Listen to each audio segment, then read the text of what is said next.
Hablamos de 2019, de un estreno el pasado viernes, espectacular, divertidísima, donde todo el mundo tiene que estar pendiente a lo que vamos a contar ahora, antes de la quema.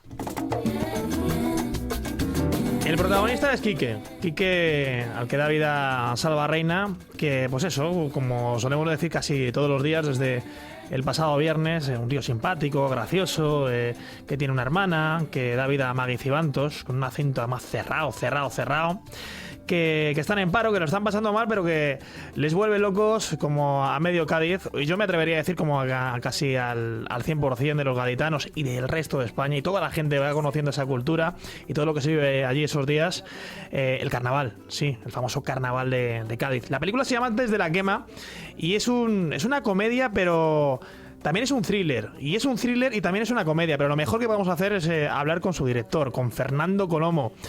Fernando, un placer, bienvenido. Hola, ¿qué tal? Buenos días. Yo no sé, comedia, thriller, comedia. ¿Estabas pensando en hacer una comedia y te salió un thriller? ¿Estabas pensando en hacer un thriller y te salió una comedia? ¿O estás pensando en hacer lo que has hecho? Bueno, la verdad es que a mí me gusta mucho mezclar. Es decir, porque los géneros puros y tal, pues se daban en Hollywood, pero en los años 30 y 40, ¿no? Cuando había que especificar muy bien el producto, e incluso cada gran productora, cada estudio se especializaba en una cosa, ¿no? Por ejemplo, Metro Goldwyn Mayer eran musicales, Warner Bros. Eran más cine negro, RKO, pues no se sabe lo que eran Y entonces, bueno, a mí siempre me ha gustado el poder no hacer exactamente lo que te está obligando un género, sino poder participar de varias cosas, ¿no? Poder mezclar, ¿no? Y eso, pues es Antes de la quema, efectivamente, nace como thriller. Lo que pasa es que ya el hecho de que esté situado en los carnavales de Cádiz, eso ya, claro, ya le da un punto especial, ¿no? Y yo tengo mucha tendencia siempre hacia la comedia, es decir, que aunque en teoría esté trabajando en otro género, pero la comedia me sale como casi sin querer, ¿no? La cabra tira al monte, ¿no? Exactamente, sí. Entonces ya con esos precedentes míos y claro, rodando la película en Cádiz, o sea, con todo el mundo de los chirigoteros del carnaval. ¿Conocías el carnaval? ¿Conocías Cádiz? No lo conocía apenas, o sea, realmente yo hago películas un poco también para conocer sitios, ¿no? Bueno, o sea, pudiendo elegir tu lugar de trabajo, sí. Pues ¿por qué no variar? Entonces, para mí ha sido un descubrimiento Cádiz, o sea, realmente era... yo creo que era la provincia española que menos conocía. Realmente había pasado una vez por Cádiz a dar una conferencia y creo que es eso como que te levantabas, cogías un avión a las 7 en Madrid, llegabas a Cádiz, pasabas por allí, ibas a la universidad, dabas la conferencia y lo que veías era desde el taxi que te llevaba al avión, veías ahí, ¡uy! Qué árboles más bonitos, mira, esto es el puerto, esto es tal. Y dije, bueno, aquí hay que volver. Hombre, mira, además a mí me ha tocado un poco la fibra. Yo que me considero medio gaditano porque estuve viviendo allí y estudié allí y he veraneado allí muchas veces. Es una auténtica locura, pero ya no en Cádiz en sí, todo lo que rodea Cádiz, sí. La gente es fantástica. Tiene magia. Es especial, o sea, tiene una forma de vivir distinta, o sea, yo tengo la sensación de que es otro país, o sea, yo voy de Madrid y llego allí y veo cómo se toman todo a broma, cómo le sacan punta a todo, cómo lo tienen muy difícil, por otro lado, tienen un nivel de paro tremendo, ¿no? El más alto de toda España, además. Sí, el más alto, sí, está como en un 30%, creo, y entonces, claro, es una filosofía de miles de años, ¿no? Es la ciudad más antigua de Europa, de Occidente. Tiene más de 3.000 años. Gades. Exactamente, Gades, sí. Y tiene, claro, toda esa historia, todo ese pozo que yo creo que es lo que les ha quedado a esta gente, ¿no? Esa sabiduría. Dicen que está por ahí la cultura, una antigua civilización que todavía no se llega a tener todos los conocimientos, que son los tartesos, que también estuvieron en el Valle del Guadalquivir. Y bueno, tiene una historia muy chula. Cádiz, Sevilla, sí. Y Huelva, incluso toda esa zona. Y tiene una historia muy chula antes de la quema, porque investigando, documentándonos, me venía que estaba basado en un hecho real. ¿Qué hay de verdad en esto? Sí, efectivamente. El guionista Javi Jáuregui, que es de Málaga, pero que ha vivido mucho en Cádiz y conoce muy bien los carnavales porque ha trabajado allí, ha escrito letras para carnavales. Javi me contaba que esto está inspirado en un amigo suyo, chirigotero, que se le colgó un narco, o sea, es decir... Pero un narco, o sea, pero un narco de verdad. Un narco de verdad, claro, los narcos pues también pues le gusta mucho el carnaval y este era un carnavalero cansino, como dice la película, ¿no? Y entonces se le colgaba encima y como tal, tío, eres el mejor, guay, no sé qué, yo te voy a llevar, yo te voy a traer, etcétera, le agarraba tal. Y esto es un poco la idea originaria de la película, ¿no? A partir de ahí salió. ¿Cómo fue el proceso a la hora de que te surgiese esta idea, guionizar, escribir, dialogar, luego pensar en el actor o en la actriz de turno para que... Bueno, esto el guión no es mío, el guión es, como he dicho, de Javi Jauregui, y este guión lo presenta, hará ya 4 años o 5 años quizá, a un concurso de SGAE, que es el premio Julio Alejandro, para descubrir talentos nuevos de guionistas, ¿no? No se llevó el premio, pero lo que sí que se llevó es que la productora ejecutiva de la película, Beatriz de la Gándara, que estaba en el jurado, leyó el guión, le sorprendió mucho y tal, y entonces al principio me llamaron para que hiciera un poco de script doctor, como dicen los americanos, que suena así como muy fino esto, y entonces yo estuve, pues leí el guión, le daba notas y tal, y entonces pues hicimos como 4 o 5 guiones más, así a lo largo de 1 año y pico, y en un momento dado la idea era que lo dirigiera un director andaluz, porque la película es muy andaluza, pero al final no acabó de aparecer y me propusieron que lo dirigiera yo ya me había encariñado. ¿Te lo pensaste mucho o no? No, nada, no, me gustaban mucho los personajes y la historia, ¿no? Esa mezcla de por un lado la fiesta del carnaval, o sea, el concurso en el Falla, todo eso que es un espectáculo maravilloso, y por otro lado, claro, el atraco a una central incineradora de droga, que es donde se guarda hasta que el juez dé permiso para poder quemarla, que la quemarían en el mismo sitio, ¿no? Y entonces esto, que también está inspirado en hechos reales, o sea, hay una central en Cádiz que han construido hace poco, pero que no hemos conseguido descubrir, o sea, se debe temer que igual la atracamos, ¿no? La verdad es que el cine está mal y claro... Para la segunda parte, ¿no? Después de la quema, ¿no? Sí, después de la quema y tal.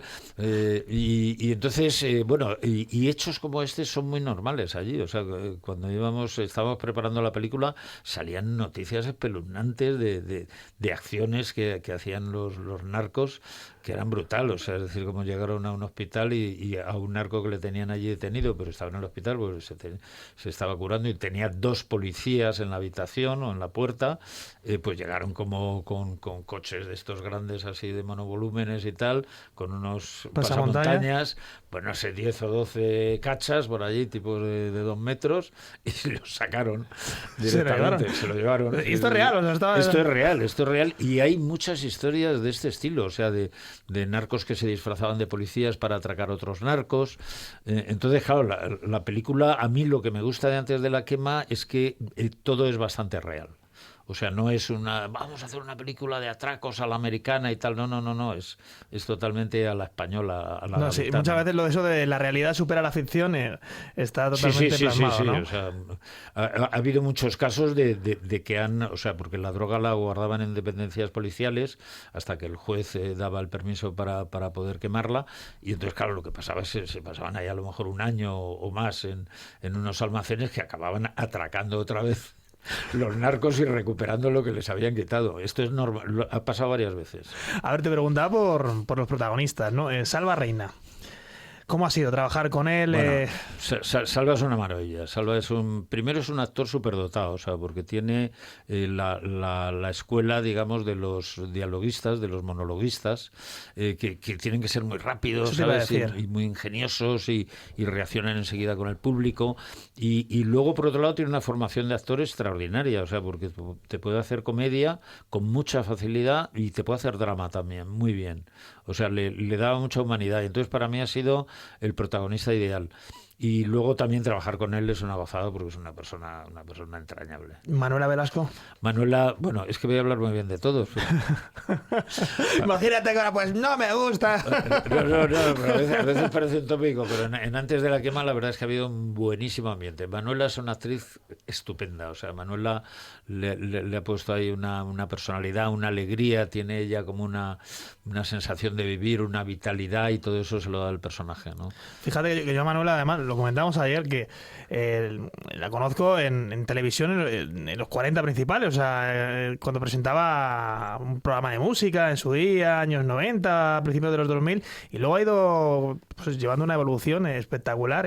Sí, es buenísima actriz, Manuela, tiene una fuerza, tiene una vitalidad, se entrega mucho, y luego sobre todo que es una persona muy alegre, o sea, es decir, Manuela además es súper juvenil, o sea, es decir, la ves y es como un ángel, o sea, es una maravilla, Manuela. Magui Cibantos. Maggie, ¿qué decir de Maggie? Maggie ha hecho un trabajo extraordinario, ha hecho, bueno, o sea, se ha cogido el acento gaditano, se lo ha currado, ella es de Málaga, y nunca había tenido la oportunidad de hablar en andaluz, digamos, o sea, de poder sacar... De hablar como ella habla, normalmente, claro. Lo del exactamente, o sea, se lo ha tenido que quitar para hacer muchos papeles y tal, con lo cual aquí se ha soltado la melena, o sea, aquí está espectacular, se llevó el premio a la mejor actriz de reparto en Málaga, sí. y yo creo que se puede llevar muchos premios, se puede llevar Goyas y tal, porque el trabajo que ha hecho ha sido fantástico. Claro, yo me podría tirar aquí toda la mañana por Manuel Manquiña. Es que... Manquiña era genial porque era un contrapunto perfecto a todos los gaditanos, ¿no? Recuerdo cuando hicimos la lectura del guión con todos los actores y tal, que los trajimos de los distintos sitios y los reunimos antes del rodaje y se leyó todo el guión y se discutió, etcétera, y claro, estaban todos los gaditanos, estaban, bueno, aparte de nuestros actores protagonistas, que son básicamente malagueños, pero había venido Vera Luque, había venido el Selu, o sea, los grandes chirigoteros, Javier Aguilera, y claro, no paraban de hacer chistes, pero de una forma cotidiana, porque además esto no te das cuenta. O sea, yo, por ejemplo, con Javier Aguilera estábamos allí rodando y tal, y te hacía chistes antes de la toma, yo decía, joder, espera, esto vamos a incluirlo, que es muy bueno, Javi y tal. Y entonces Manquiña estaba muy serio, ¿no? Y era como un contraste, de pronto, como gallego que llegaba allí con los gaditanos y que... ¿Te ha pegado? ¿Te ha llegado un momento de repente estás ahí con familia, amigos y te lanzas tú a contar chistes o no hasta ese punto? ¿Quién, porque, yo? Sí, claro. No, yo soy fatal contando chistes. No, me pasa lo mismo, ¿eh? Sí, porque la acabo siempre, o sea, porque me adelanto justo, un poco. Claro, el truco está, dicen que en reírte directamente al final. Lo que pasa es que yo me río antes de... Sí, a mí claro. me pasa igual. A mí con Javier deciste Javi, ya me estoy riendo. Y ya normalmente los estropeo, o sea, me escabullo siempre que dice, venga, cuéntanos un chiste. No, no. Joaquín Núñez, que no te he preguntado por él. Joder, Joaquín es un actorazo. Joaquín ha hecho también una creación con el Tuti brutal, ¿no? O sea, que el Tuti tiene un papel protagonista muy importante. Un papelón, sí. Además, es verdad que cuando estábamos pensando qué actor podría hacer esto, yo me acordé de Joaquín porque había hecho con él un spot de los Goya, hará 4 o 5 años. Y ahí le conocí, me cayó muy bien y me pareció un tío muy, muy fresco y muy espontáneo. Había sido ya Goya actor revelación por Grupo 7. Sí. Y tiene muchísima vitalidad y cuando lo vimos yo dije, no, vamos, a ver, Joaquín Núñez, buscamos en internet y tal, apareció y todo el mundo dijo, joder, pero si este es el Tuti. A ver, mira, fíjate, Grupo 7, claro, es una película dura. ¿Te ves tú dirigiendo una película tan dura de esa dinámica? En un futuro llevas 23 películas, porque yo he visto que te iban preguntando, te han dicho que llevabas 28, te han dicho que llevabas 20. ¿Por qué no acertaba nadie? ¿Qué pasa? ¿Estaban mal los datos puestos en internet? ¿O? Sí, porque ya cuando llegas a este número, claro, no es fácil, o sea, cuando tienes 3 o 4, pues todo está controlado, ¿no? Pero ya cuando empiezas a pasar de las 10 y tal, ya... Y sí, o sea, a mí mismo he tenido dudas a veces, o sea que... Bueno, esperas por lo menos llegar al doble. Sí, estoy en el Ecuador de mi carrera. Estás empezando, o sea... Hombre, ya he entrado un poco, ¿no? Pero... Que no hemos hablado en su carrera de arquitectura, le preguntaba por Villa del Prado. Villa del Prado es el pueblo, ¿no? Villa del Prado, sí, es el pueblo que es el pueblo de mi padre. Y ahí es un pueblo pequeño que está a 60 kilómetros de Madrid, un pueblo encantador. Unos chalés de una planta espectaculares. He hecho bastantes chalés muy pequeñitos, pero muy bien ordenados, o sea, porque en 65 metros cuadrados le dábamos de todo, 3 dormitorios, baño, cocina... Ahora hablamos de chalés, de pues eso, dormitorio, aseo, lo que tenga que tener, armario empotrado, 3 minutitos y continuamos aquí en Radio 4G en Autorreverse.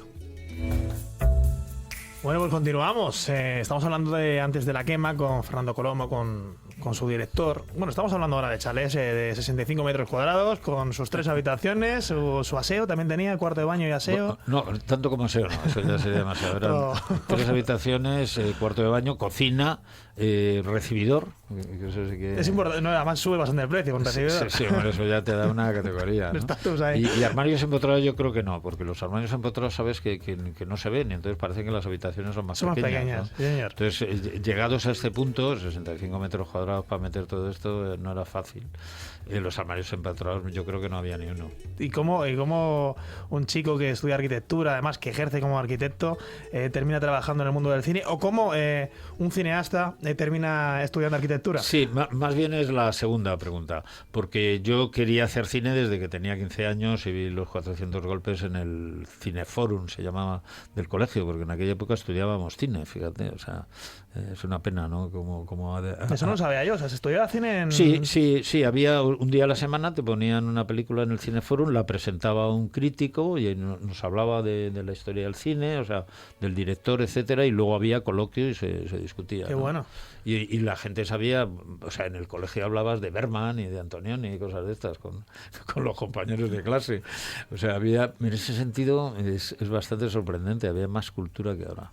Sí, no, pues, cinematográfica al menos. Sí, eso te iba a decir, ¿no? Cultura diferente, no, pero sí es verdad, yo eso no tenía ni idea, que se estudiase cine, y a ti te gustaba mucho el cine desde pequeñito. Sí, entonces bueno, desde los 14, 15 años, cuando vi los 400 golpes de Truffaut, y a partir de ahí yo quería ser director de cine. De hecho, al año siguiente ya dirigí mi primera película, todavía en el colegio, que no tenía título porque era la película, que era en 8 milímetros, blanco y negro y muda, ¿no? O sea, que fíjate, vengo de la época del mudo, o sea, yo. ¿Y te acuerdas de esos joder, de esos actores que trabajaron en esa película? Hombre, solamente había un actor que ahora es vecino mío, es mi mejor amigo, que es Esteban García Alvea, y que era el protagonista, y los dos además éramos muy cinéfilos y nos habíamos apuntado a la Filmoteca Española, las primeras sesiones de la Filmoteca Española, que eran una vez a la semana, que había que tener 18 años, nosotros teníamos 16, pero ya teníamos pantalón largo y parece que del año anterior, o sea, es decir,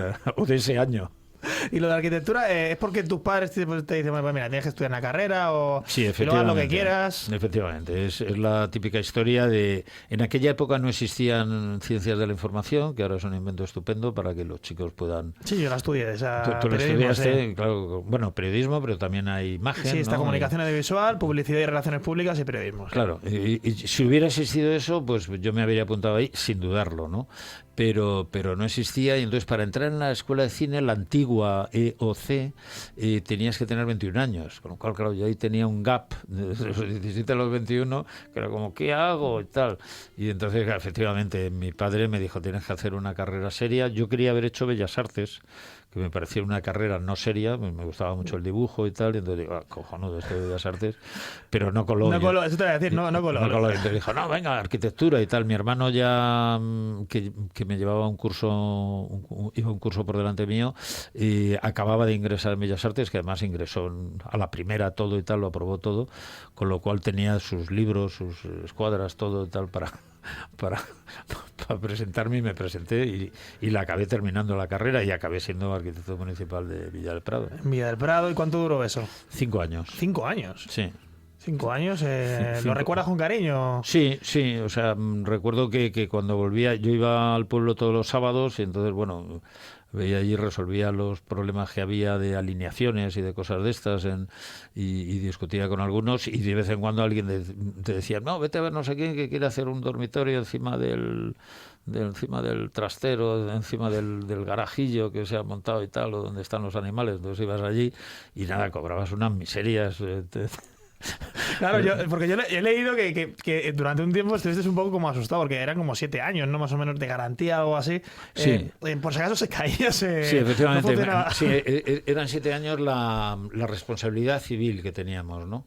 Y sí, alguna vez me despertaba soñando diciendo, se ha caído tal, que no se ha caído y tal. Entonces cuando ya pasaron 7 años de que me dediqué al cine, dije, bueno, yo creo que esto ya de lo de que se caigan o no se caigan las casas ya no me va a quitar el sueño. Bueno, dejamos ya hablado del mundo de la arquitectura, el muro de carga, esos 25 centímetros, o sea que funcionaba bastante bien, y gracias a la arquitectura consigues conseguir, valga la redundancia, unos ahorrillos y te preparas para producir tu primera película. Efectivamente, con lo que ahorré durante esos 5 años y con un grupo de amigos, arquitectos, la mayoría, entre los que estaba mi hermano y algunos amigos muy muy muy íntimos. ¿Te toca engañarlos o no? ¿O no fue fácil convencer? Bueno, o sea, estuve haciendo una campaña durante un año, claro, buscando dinero, sí, o sea, les ponía mis 3 cortos y hacía unas sesiones. Fue como un crowdfunding, los primeros crowdfunding aquí en España. Sí, era algo parecido, o sea, formamos una sociedad que se llamó La Salamandra, que fue la primera productora con nombre de animal. y con eso, o sea, con, en fin, muy poco dinero. Recaudamos, me parece que fue en total como 4 millones o algo así. Y luego pues llega ya esa primera película. Me imagino que pérdida de virginidad del mundo del cine complicado, con mucho miedo, pero no salió mal. No, salió muy bien, joder, eso la verdad es que tengo que estar muy agradecido. Esos Tigres de papel, la Tigres primera. de papel, la primera película. Sí, la verdad es una película rodada con un presupuesto mínimo, con actores no tampoco muy conocidos. O sea, era la primera película protagonista, por ejemplo, de Carmen Maura, y la rodamos en 3 semanas y media. O sea, que era un tiempo súper récord. O sea, en aquella época, pues las películas baratas eran las de 4, ¿no? Y yo dije, bueno, no, yo creo que está en 3 y media. Era una película, por otro lado, muy sencilla de rodar, teniendo buenos actores, porque había mucho diálogo, y entonces lo que hicimos fue ensayarlo bastante. Lo teníamos muy estudiadito, de forma que íbamos a rodar un poco a tiro hecho. Claro, estás hablando de diálogos. ¿Te gusta más escribir que dirigir? O No, la verdad es que yo ¿te gusta mandar?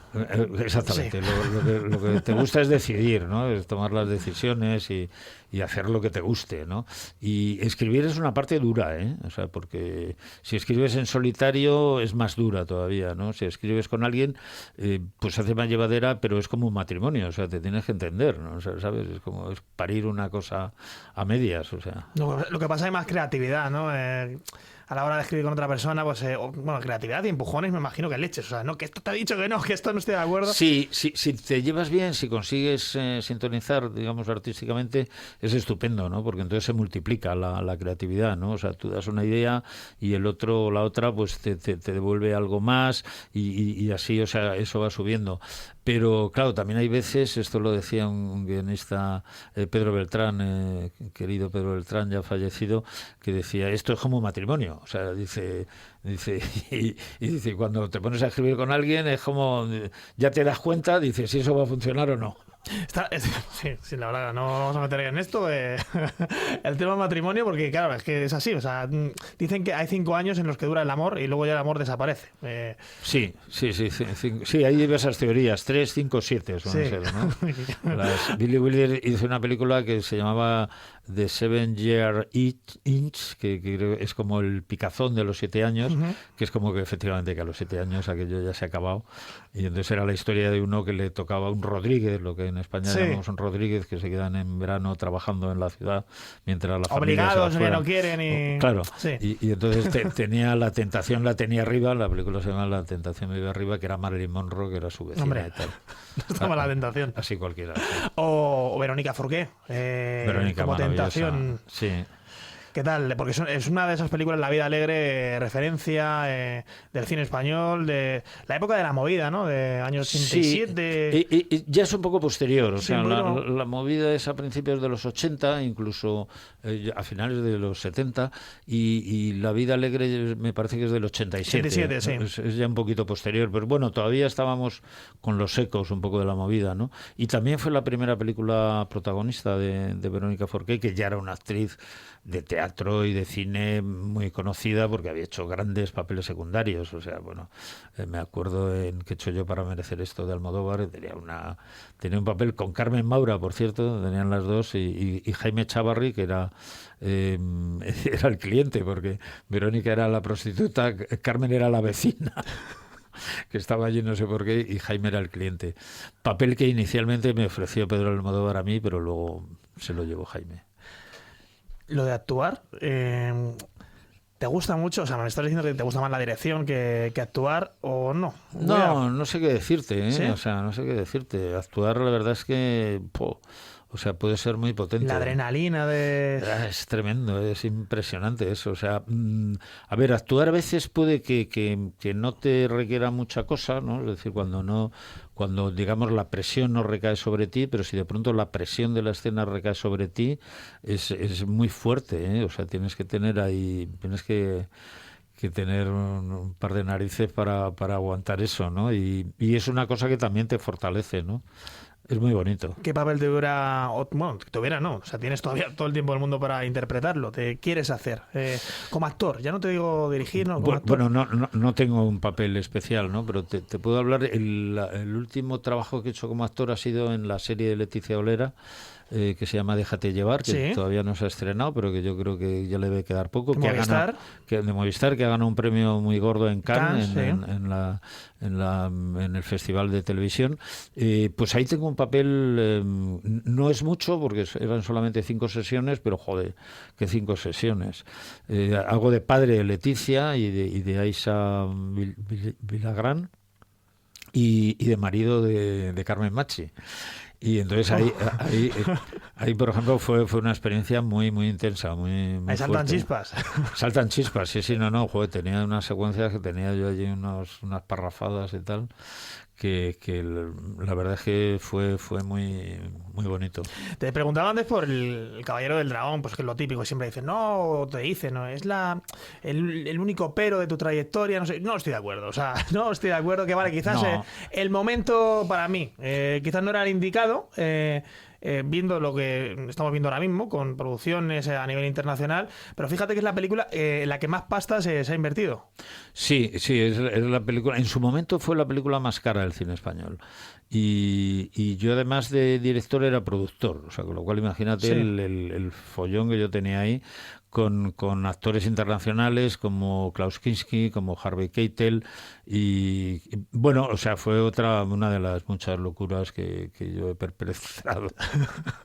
Porque además en España no funcionó mal, ¿no? 7ª posición en taquilla. Sí, no fue mal, pero tampoco, claro, tenía que haber sido la primera, pero destacada, ¿no?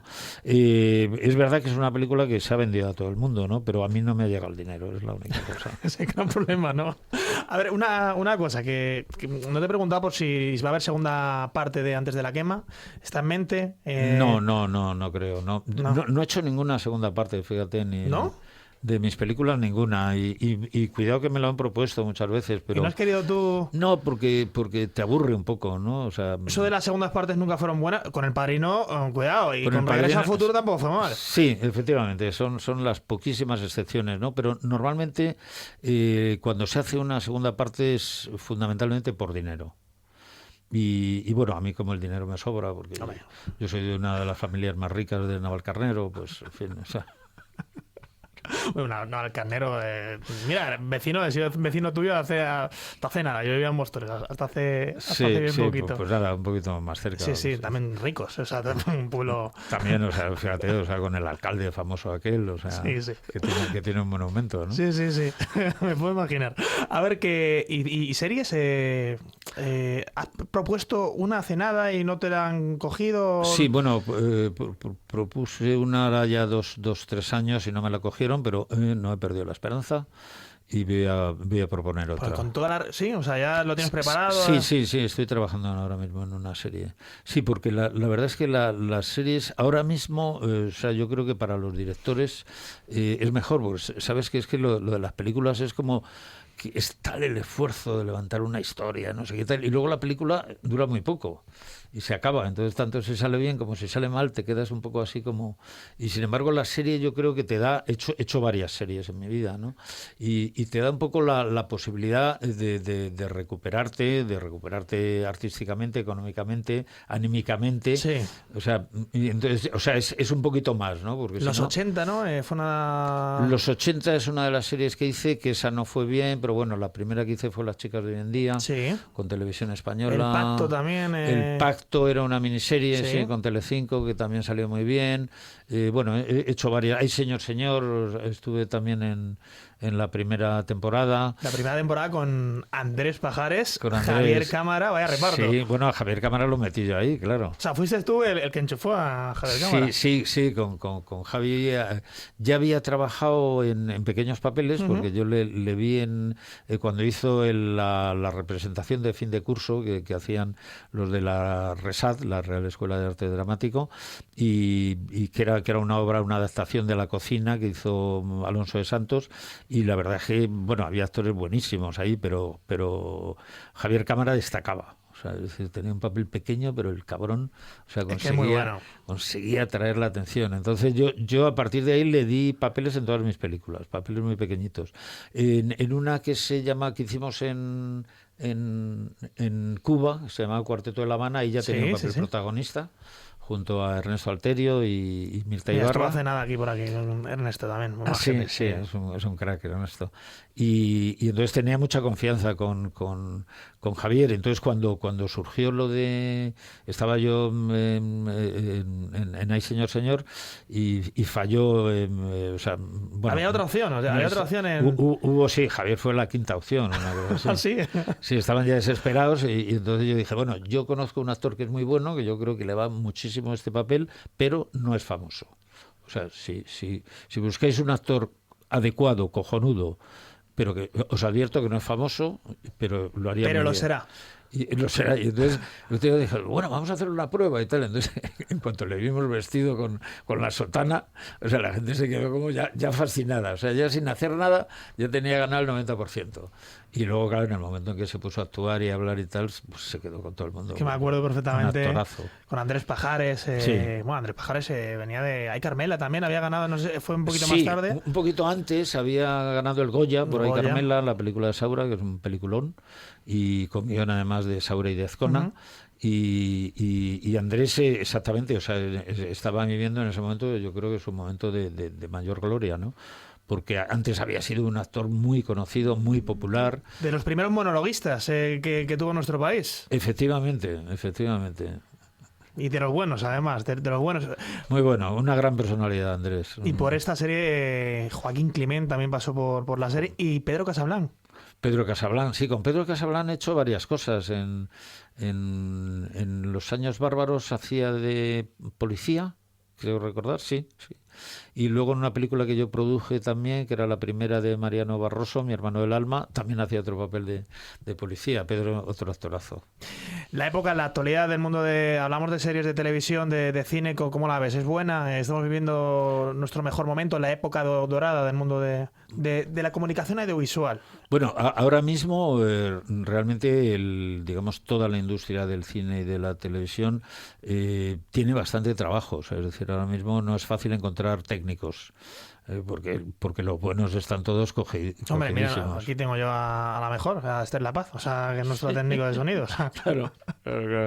Sí. Se está viviendo un momento dulce, ¿no? Porque, es decir, por un lado hay películas españolas que dan mucho dinero, compitiendo con las americanas y ganándolas en muchos casos, y por otro lado pues toda la industria del audiovisual, o sea, televisión, o sea, se están rodando series de Netflix aquí. Netflix lo ha cogido, España ha descubierto. Es que podríamos decir que España es como el portal, la puerta de entrada de Netflix a Europa. Sí, efectivamente. O sea, lo que ellos han descubierto es que ya no solamente tenemos muy buenos paisajes, sino que también tenemos muy buenos técnicos. Entonces se han quedado muy sorprendidos con el nivel técnico que hay en España, que es de primerísimo nivel, y entonces, claro, creo que se traen aquí toda la producción europea. Y de series así que estés viendo últimamente, que estés enganchado, porque Juego de Tronos no lo has visto, ¿no? ¿Has visto los primeros capítulos? Así Juego un poco de Tronos, sueltos? sí, me los puso mi hijo y tal, pero no te voy a engancharte, ¿no? No conseguía engancharme. Sí, pues mira, hace poco estaba viendo, ayer estuve viendo Chernobyl, que es muy dura. Bastante impresionante. Está en HBO, es una miniserie. Sí, efectivamente, es una miniserie, pero joder, que se te ponen los pelos como escarpias. O sea, de pensar, Dios mío, la que se pudo liar ahí. O sea, se lió una gordísima. Pero es que pudo ser la destrucción de toda Europa. Es que fíjate que... Menos España, que nos habría salvado los Pirineos, sí. Pero es verdad, sí, parece que fue ayer, o parece que fue hace 200 años y no fue un 26 de abril del año 86. Y la serie, yo creo, es de las series más duras que he visto Sí, en los últimos tiempos. Sí, efectivamente. Es verdad que ahora mismo estamos viviendo el apogeo de las series y las series que se ven a la carta. Es decir, que ya no es eso de, los martes que voy corriendo, que llega tarde, que ya había empezado, cuéntamela y tal, sino que la serie te la ves cuando te da la gana. ¿Te gusta eso de que se comparen las series con el cine? Porque yo ya te doy mi opinión de primeras, ¿eh? Una cosa es una película y otra cosa es una serie. La forma de contarlo, de llegar al público es diferente, pero no quiere decir que estén enfrentados, ¿no? O te gusta el cine o te gusta la serie, te gustan las dos cosas, ya está. Sí, efectivamente, hombre, la serie, claro. Y parece ser que la gran calidad que tienen las series, pues en la última década, podríamos decir, o algo así, ¿no? Sí. Porque antes es que las televisión era pues había un salto, formato vídeo, o sea, sí, estéticamente era feísimo, eran las telecomedias que se rodaban con 3 cámaras. Fíjate, yo siempre digo que el salto de calidad llegó a nivel mundial, con Los Soprano. Y sí, a partir de... Sí, efectivamente, Los Soprano marca es una referencia.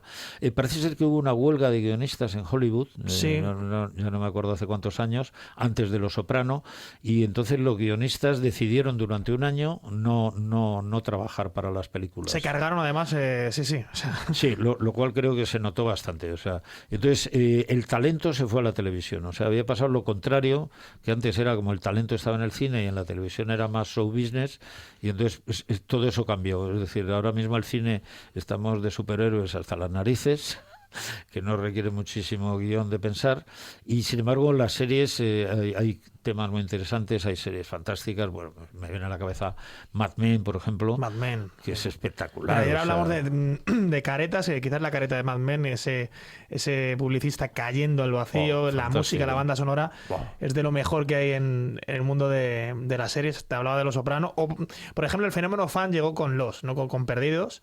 Sí, lo que pasa es que es el tipo de serie como que a mí no me gusta mucho porque son muy sensacionalistas, sí. ¿no? Son de esas que empiezan haciendo cosas tan raras que nunca saben cómo van a terminar y normalmente terminan mal, pero no mal la historia, sino chapuzaza, porque claro, al final pues conseguir coser todas las cosas y muchas veces sí, ¿no? Y luego es complicado que se quedan muchas cosas en el tintero. Efectivamente. Y joder, es que mira, 1 hora hemos estado, Fernando. No me digas. Una hora. Ha pasado 1 hora directamente. Aquí charlando de cine, de series, de la vida, de chalés de 65 metros cuadrados, sin armarios ni empotrados, que es muy importante. Sí. Que ha sido un verdadero placer, de verdad. Charlar contigo, pasar este rato hablando de la vida. Sí, pues mira, a mí se me ha pasado en un suspiro. Yo creía que estábamos como en 10 minutos, 15 minutos, una cosa así como mucho. Lo que tengo claro es que la gente se tiene que apuntar esto que está sonando. Antes de la quema, que se estrenó el pasado viernes y que está funcionando muy bien. A la gente le está gustando y esto... La gente necesita reírse. Sí. Y el humor gaditano para esto es lo mejor. Fíjate, la primera película fue en el año 77, ¿no? Tu primera película. Pues en el año 77 una frase se hizo, viral a nivel mundial. Ahora que está muy de moda eso de la viralidad, la decía también Luke Skywalker o Han Solo, que la fuerza te acompañe. Pues que la fuerza te acompañe, que tengas mucha suerte, que sigas igual y que la próxima vez que charlemos no sean 23, sean 24, 25, 26, las que te dé la gana, pero sigue haciendo cine, series, lo que quieras. Estupendo, Juanpa. Nos emplazamos para prontísimo. Un placer, Fernando. Igualmente.